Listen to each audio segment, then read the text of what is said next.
out there. It's your boy Antown, Smitty Sports Machine. Y'all know how I do it. Y'all know how I get down. Today I got one of my Falcon fans, one of my buddies, stopping in and chat with me, Jeff from the Chi-Town. I appreciate you stopping in for a quick second to chat with me. If anybody don't know you, just introduce yourself. My name is Jazzy Jeff Real Talk, and I go by Jazzy Jeff Real Talk, no gimmicks. And I'm a Falcons content creator, and my channel is basically based on keeping it real, but also educating people and giving the facts. So I don't sugarcoat nothing on my channel. I don't say things you want to hear.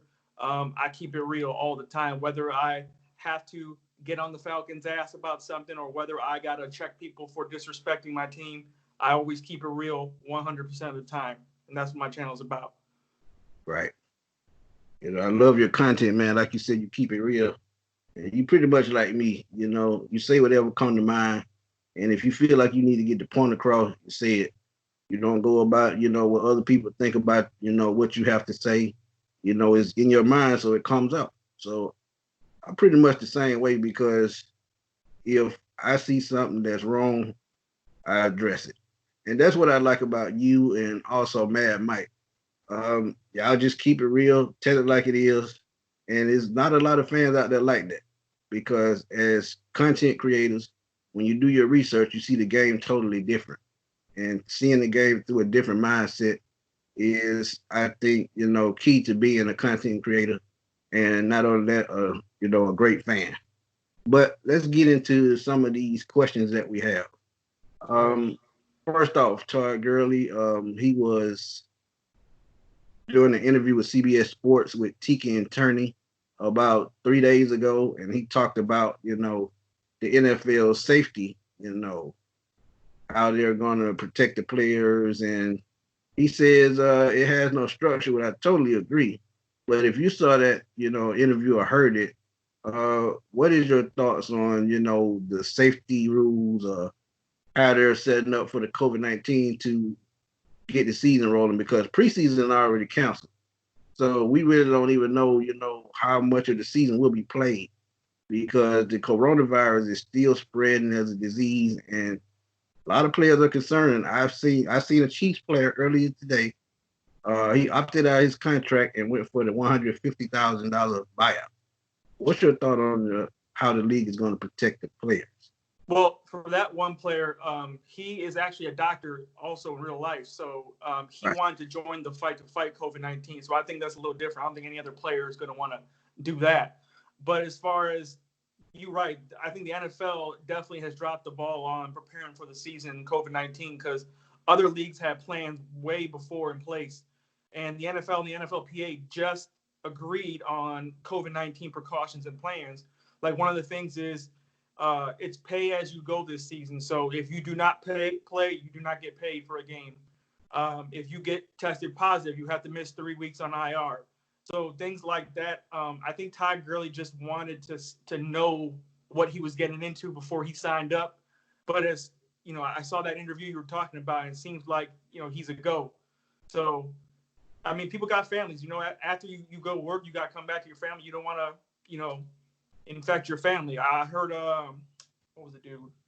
Damian Woody on ESPN, and his wife has autoimmune disease, and he was saying, if I played today, I don't think I would play this season, because I got bigger things to worry about. But then again, back in the day when they were younger, they probably would have played, because when you're young trying to get money, you ain't really thinking about stuff that. If you single, then why wouldn't you? But if you got a family, you're a veteran, I think definitely you got to start thinking about things. So it's definitely going to greatly more affect the veteran players versus the young cats just trying to make money.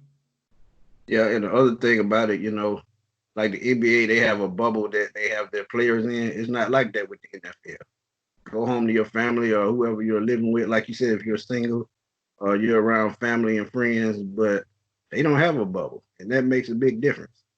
You're around, just population with, like I said, keep spreading.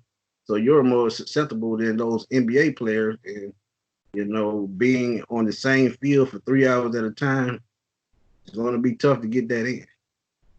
And we all know there ain't no way to social distance playing football. You got to be in a huddle. You got to be in a locker room. You got to go to other stadiums, and you have no idea what their precautions are.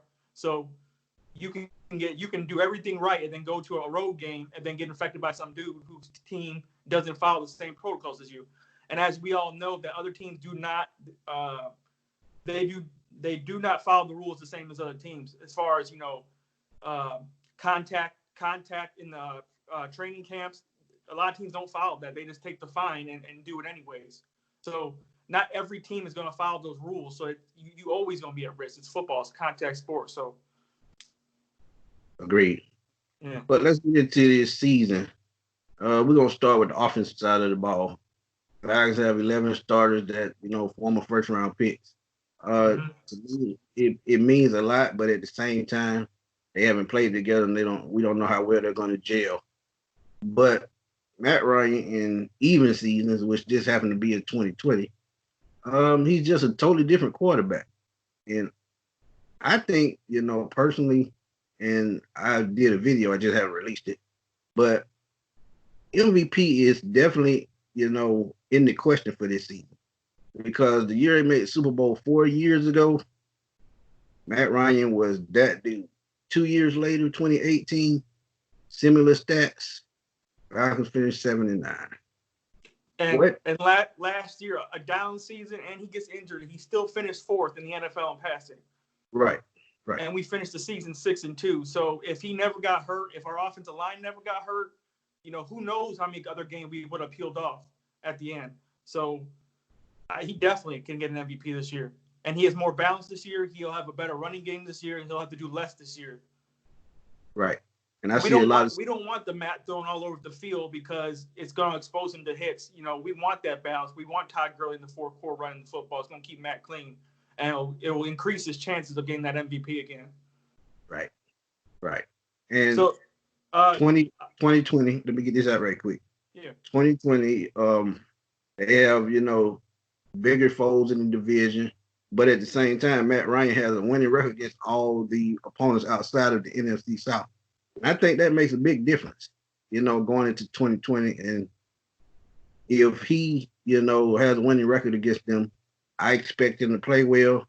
I expect him to know, but outside of Carolina, I expect him to know, defensive schemes, what they're going to throw at him. And I think this all makes a big difference for Matt Ryan in 2020. Oh, yeah, most definitely. And he's going against an old Tom Brady. That ain't the same Tom Brady as old who doesn't even have an offseason to adjust to a brand new team. Drew Brees, we all know, is getting longer in the tooth. And we know the Saints. We play them every year. We know them. We either going to split or, we're going to beat them. And then Carolina Panthers, does Teddy Bridgewater really scare people? He's a good quarterback. He takes care of the football better than Cam Newton, but he lacks the playmaking ability that Cam Newton has. So, right. And I still don't think the Carolina Panthers have addressed their wide receiver position. So besides Christian McCaffrey, who really scares you on that team?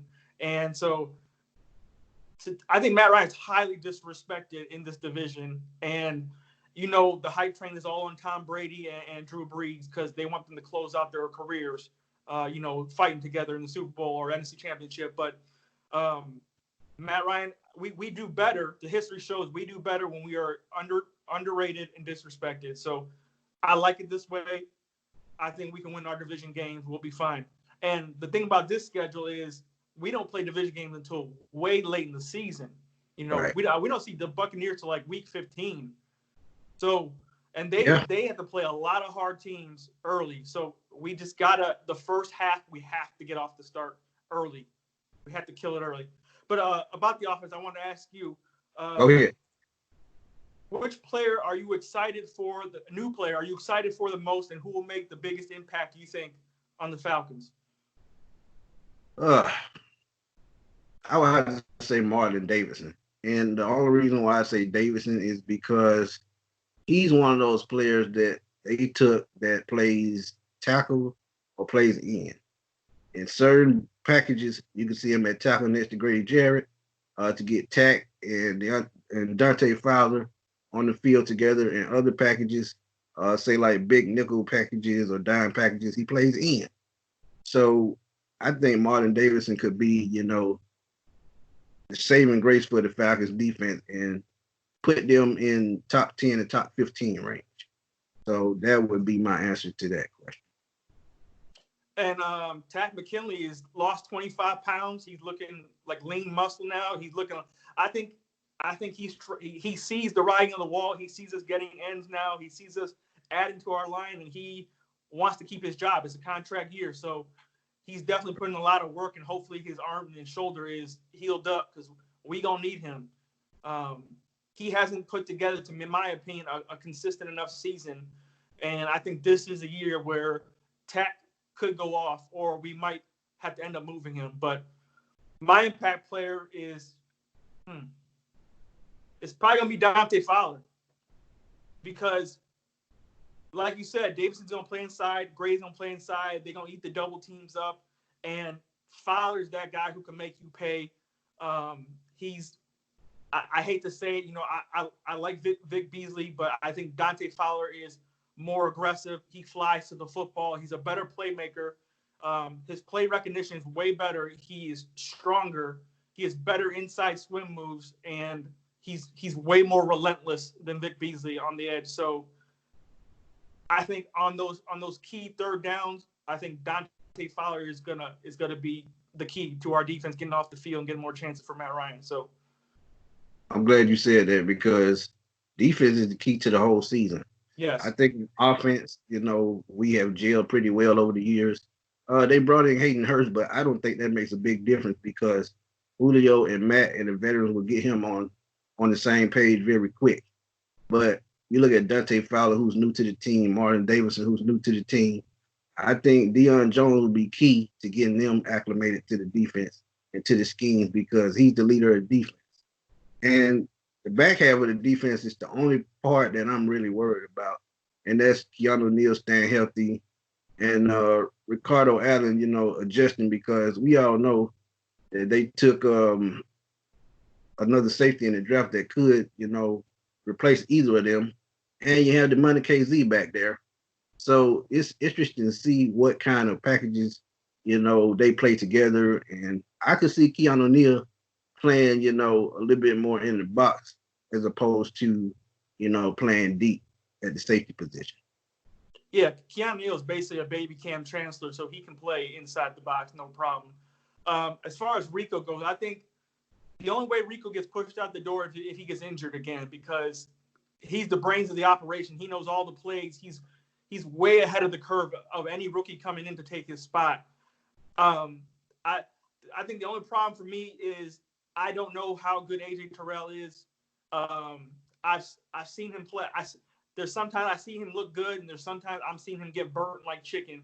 So I don't know until he's in the fire how good he really is. But if the front end is as good as we think it is, that should mask any deficiencies AJ Terrell has, so it won't matter. So the more pressure we get on quarterbacks, the less AJ Terrell has to cover. And as far as who else do we have? As far as Kiki goes, I think he also just got to stay healthy. I'm really interested in Mekhi Walker, however you pronounce his first name. Can he replace a Devondre Campbell? What is his role going to be on this defense? What do you think? That's a good question, because they would probably use him more as a coverage linebacker than a pass rusher. Now, he can rush the passer that we seen, at Fresno State. So he has that ability. But I think, coverage will probably be his main key, for the Falcons. And they will need that outside in order for, that pass rush to work. And I'm glad you said something about, the pass rush and the coverage, because it's going to go hand in hand. If the coverage good, pass rushes will work. Pass rush work helps the coverage. So, that's neck and neck. But Mekhi Walker, I think he will be key also next to DeAndre Jones and Foye Oluokun. So that linebacker, if he can just step right in like Deion Jones did his rookie year, the year they made the Super Bowl, I think they'll be just fine at that position. And then I was going to ask you, in your opinion, what do you think the Falcons need to do to make it to the Super Bowl again this year? I think, they have to simplify the offense the best they can. Um, put Matt Ryan in a position to make plays, make the correct throws. They have to be balanced on offense, as we said earlier, because balance is key, in the NFL. If you can run the ball, it opens up the pass game. And we all know what the Falcons can do on offense when they're clicking on all cylinders. But also, defense. Like I said, pass rush is key. If Falcons get consistent pass rush, get a higher number that they got last year, sacks with 28, which was near the bottom of the league. If they can get at least 40 to 45 sacks, I think the Falcons are easily a playoff team. Now the NFC is very tough. With I would say Philadelphia is still at the top, even though I'm not sold on Carson Wentz. Dallas still has their strong run game. NFC North, you look at the Green Bay Packers, who are always a problem. NFC West, which I think outside of NFC South is probably one of the strongest divisions in football with Russell Wilson. San Francisco, they retooled. I think they'll be tough. But getting past those teams will be tough. But Atlanta has the same talent that they had in 2016. Maybe better if you look at it on paper. But I think they do have a chance to go back to the Super Bowl. All they have to do is score points. That's all they have to do. And with that being said, besides health, my biggest thing is adjustments and defense in the fourth quarter and not giving up leads, because we have this problem where we get up big on teams and then it's like we go into this cover 2 shell and we just let teams just dink and dine their way back into the game. And it's like Quinn doesn't realize it until it's too late, and then we lose the game. And then in the fourth quarter, it's like we all of a sudden don't know how to run the football. We all of a sudden don't know how to score points. And I don't know what it is. I think we get too pass happy at times when we get the lead, and we think that we just gonna keep doing that all game long. Whereas, in my opinion, to get back to the Super Bowl, once we get a lead, we got to hunker down, run the football, play defense, and get off the field. Scoring is key, like you said, in the fourth quarter. And it's those adjustments. I was so pissed off that it took Dan Quinn, 6 games to realize the mistakes of our defense and switch it and be willing to give up power to Jeff Albrecht. If he done that week 3, who knows? We could have won 9-10 games last year. So is Dan Quinn willing to concede power when he needs to? Is he willing to make the adjustments and trust his coaches? Is he willing to change things up? Because he has a tendency to keep things the same. And Matt Ryan being the leader of our team, is he willing to, if we're in a bad situation or a bad play, is he willing to change the play and override the coaches when he needs to, because he is the leader? I always say the one knock of Matt Ryan is he is too nice of a guy. And sometimes I wish he had that asshole Aaron Rodgers in him where he's like, I don't give a damn. I'm running the play I want to run. And I wish he had that in the Super Bowl, because Matt Ryan said in an interview that he trusted Shanahan's play and he didn't feel like he was going to change it. And at that time, I think Matt Ryan he's no longer a baby. He is a grizzled veteran. So as a leader of this team, he needs to have that dog in him to, I'm going to change the play because I know what I see. I've been in this league long enough. So I think adjustments, better leadership, staying healthy, and running the football, scoring points, and we could definitely get back to the Super Bowl. Right. And I'm glad you said Jimmy Garoppolo in the playoffs. I'm glad you said getting long in the tooth, and they still have no good receivers outside of DK Metcalf. Right. Saints getting older. I really don't trust the Cowboys. Dak Prescott don't scare me. Carson Wentz is Mr. Glass. We all know he's good, but he gets hurt all the time. So, I don't mean to get too high on our team, but yes, it is possible we can make it to the Super Bowl again. We just got to keep our heads on straight and make adjustments. Now, Right quick. Um, what do you think Dan Quinn's future looks like after this season? It depends if we make the playoffs or not. I think if you see another 7-9, I think Dan Quinn's out there. If we make a deep playoff run, I think definitely they'll let him stay. Arthur Blank just wants to he wants to see life in the team. It's real rare that Arthur Blank has to speak on our team, and that's how you know it was real bad last season. The fact that he Right. had to speak out because he never talks. He ain't no Jerry Jones where he talking every 5 seconds. So I think there's no excuses this year. We gonna have Lindstrom back and McGarry back healthy. We gonna have Ryan back healthy with a better run game. Retool the defense. Got rid of some bad contracts. Kiki's coming back. Rico's coming back. I don't see any excuses this year for Dan Quinn. To me, he should have been gone 2 years ago. But I think him getting us to the Super Bowl and all that stuff bought him a little more time. But this is the year where he on the hot seat and it's burning this year. Right. And he doesn't, have an excuse. They went out in the off season, got everything he needed, everything for his coordinators to work with. So no more excuses. It's either I think playoffs or bust. Because if they don't make the playoffs, then what's the point? But my last question to you is I know you did a prediction, video. What's your prediction, your overall 2020 record for the Atlanta Falcons? I got us going 10-6. We're gonna split with the Bucks. We're gonna split with the Saints. I got us losing to the Packers because our track record is awful in Lambeau Field. I got us losing to the Chiefs, and I picked the one fluke game. Because every year the Falcons have a fluke game where they just lose one where you're like, what the hell was that? Yeah. If you remember Tyrod, we lost to the Bills, Tyrod Taylor. One of those fluke games. So my fluke game is versus the Denver Broncos. Drew Lock is a decent quarterback, and they are loaded on offense. So I feel like that game we gonna be feeling good about ourselves at home, and they're gonna catch us slipping. But that's just my fluke game. If we can override that, then 11-5. But once I get stuff set up, I will be doing a live stream, and I'm gonna go through game by game an explanation on every game and why I picked us winning or losing. So stay tuned to that on my channel. But I want to ask you, what is your prediction, and what is the future of your channel look like? What are things you want to do with your channel moving forward? My prediction for 2020, I totally agree with what you said, 10-6.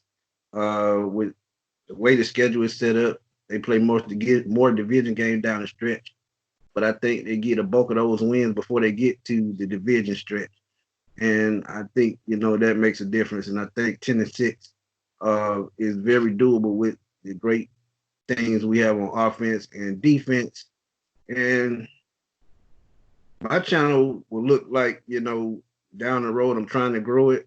As you know, I do just questions out the blue from, greatest list, fans questions, and, Oh, yeah, you do it all, man. You're a workhorse. just, things that pop up in my head. I could be looking at something or talking to someone. Oh man, that works because my motor is always going. So I'm just looking to expand my channel the best I can. I'm at 1,400 subscribers right now, and I plan on being at 5,000. I would say probably a year from now because I'm going to keep pushing and keep doing more live things and including the fans. And when you include the fans and react with your fans, that makes a big difference. Okay, that's what's up. Yeah, I always tell you I respect your grind, man. You make a video like almost like once a day it seems, and I feel like sometimes it is a struggle between do you want to do quality over quantity or quantity? Do you want to give the fans something every day, or do you want to make them wait for more and then come out with something that's a real in-depth video? So there's time where I struggle with that, but like you said, it's about the fans. So I also want to be my channel to be about the people and doing live streams, letting fans come on and keep it real and talk about it. My live streams are going to be called coincidentally Real Talk because I want fans to come on and give their own real talk, whether it's they're angry about what the Falcons are doing, or are they happy about what the Falcons are doing.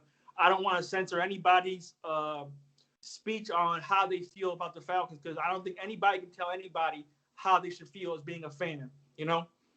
And as far as my channel goes, you know, I am affiliated with Unintentional Grounding with Lieutenant Dan and Mad Mike and Rise Up Rundown. And all those guys do great things. And Real Pat Man on Twitter is one of the best for giving stats, analysis, you know, analytics. You know, there's times where I don't want to agree with his analytics because I'm like, you know, that don't sound right. But you can't. He always says you can't agree with the numbers. So he helps me a lot of times when I need to know something about the Falcons and I need that analytical sense. But as far as my channel goes, it's going to be definitely predicated more on live streams moving forward. I'm still going to do video breakdowns. I do in-season game breakdowns. I take film, I slow it down. I show things we're doing wrong, things we're doing great, things we need to improve on. I want to do in-game reactions or maybe post-game reactions to games. Obviously, we can't show the games because, you know, it's illegal to do that. But yeah, so that's be the future of my channel. Right now, I'm only at 845, but obviously I plan on crossing 1,000 real soon here once I start these live streams. And like you said, just keep it rolling. Yeah, and I'm gonna definitely help keep you pushing to get to that 1,000, because once you get to that 1,000, everything opens up. So I'm gonna definitely try my best to help you get there. And it's all about people knowing who you are. I hear a lot of people like, "Hey Jeff, I just discovered your channel and you do great work, but I've never heard of you." And so it's about getting your name out, right? So I just signed on to Twitter for the first time ever this year. So if I had Twitter a year and a half ago, I would have been way higher than I am now. So I didn't know Twitter was that strong in helping you get your name out there. Okay. Yeah, Twitter is where is that, man. I don't even hardly go to Facebook anymore. I go to Facebook to share my work, but Twitter is where I've met some great people, man. Great people. And if y'all want to catch me or Jeff, y'all go to either our Twitter page. Twitter, I know he doesn't do Facebook, but I blog also. I write, I do podcasts. So, you know, I'm just, you know, a spectrum of everywhere, because, you know, it's different ways to reach people and reach fans.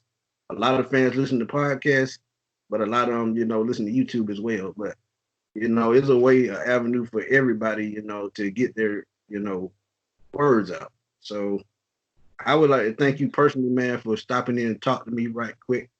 And, you know, always showing me love on Twitter, because, you know, the Falcons family, we're one of the most underrated fan bases in the league. People say we jump off boat quick, but there are a lot of diehard fans out of here that take this thing serious. And me, you, Mad Mike, Rise Up Rundown, like you said, we take this thing serious, man. Creating content, giving you insight on what's going on with the team.